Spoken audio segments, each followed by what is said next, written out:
မင်္ဂလာပါကျွန်တော် InDriver software လေးကိုသုံးပြီးတော့ကားငှားပုံငှားနည်းလေးကိုကျွန်တော်ပြန်လဲမျှဝေပေးအရင်တစ်ခါကျွန်တော်ဒီ video file လေးကိုကျွန်တော်တင်ပေးပြီးသားပဲဖြစ်ပါတယ်ဒါပေမဲ့အရင်တော့ကားငှားတာနဲ့အခုလက်ရှိကားငှားတာနဲ့ကမတူတာရှိပါတယ်အဲ့ဒါကိုကျွန်တော်တို့က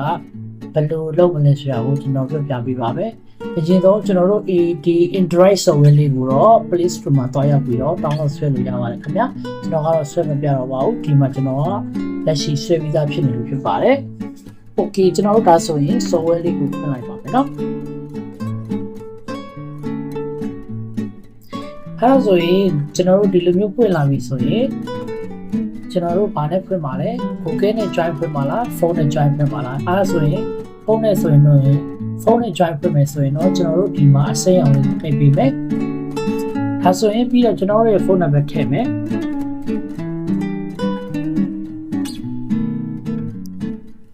โอเคကျွန်တော်ဖုန်းနံပါတ်ထည့်ပြီးတော့ပြီဆိုရင်နောက်တစ်ဆင့်ကိုဆက်နေမယ်โอเคတူက WhatsApp ကနေပြီးတော့ SMS ပို့ရမလားရိုးရိုးပဲပို့ SMS ကပဲပို့ရမလားလို့ရွေးခိုင်းနေကျွန်တော်တို့က SMS ကပဲရွေးလိုက်မယ်ဘယ်ဟာပဲရွေးရပါတယ်ဒါဆိုရင်သူကုတ်ပို့လာလိုက်မယ်နော်โอเคကုတ်ပို့လာရင်ကျွန်တော်တို့ဒီကုတ်ကိုဖြည့်ပေးမယ်ကိုနဲ့ကေကိုသုံးလုံးနဲ့โอเคဒါဆိုရင်ကျွန်တော်တို့ကဒီလိုလေးဖြစ်လာပြီဆိုကျွန်တော်တို့ create passkey ကိုကျွန်တော်တို့ရေးလိုက်ရတယ်မရေးလိုက်ရတယ်မရေးဘူးဆိုတော့ကျွန်တော်တို့အောက်က skip ကိုကျွန်တော်တို့နှိပ်လိုက်မယ်နော်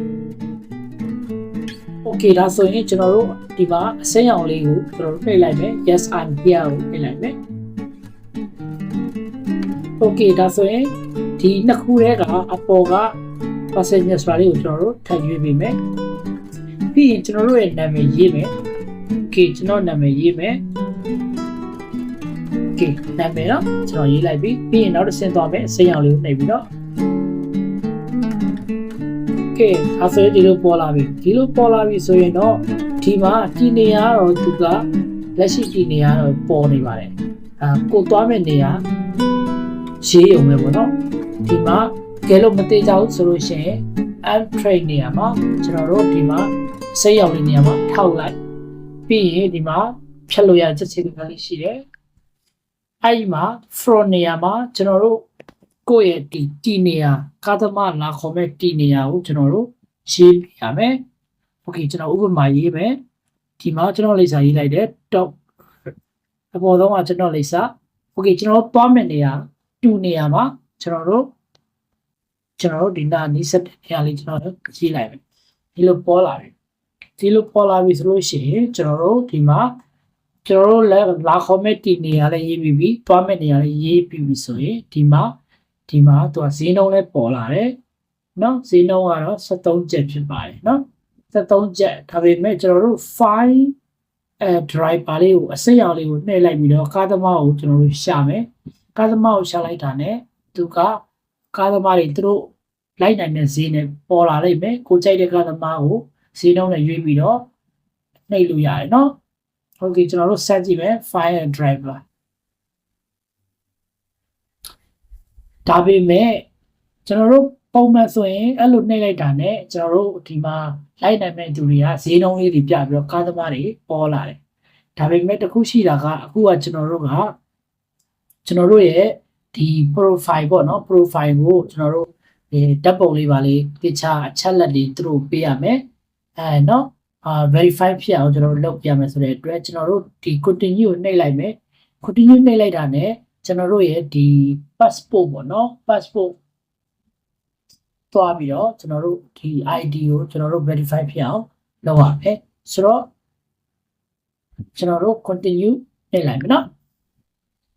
okay ဒီလိုပေါ်လာပြီဆိုရင်တော့ all country except USA ဆိုတာလေးကိုကျွန်တော်တို့ရွေးပေးမယ်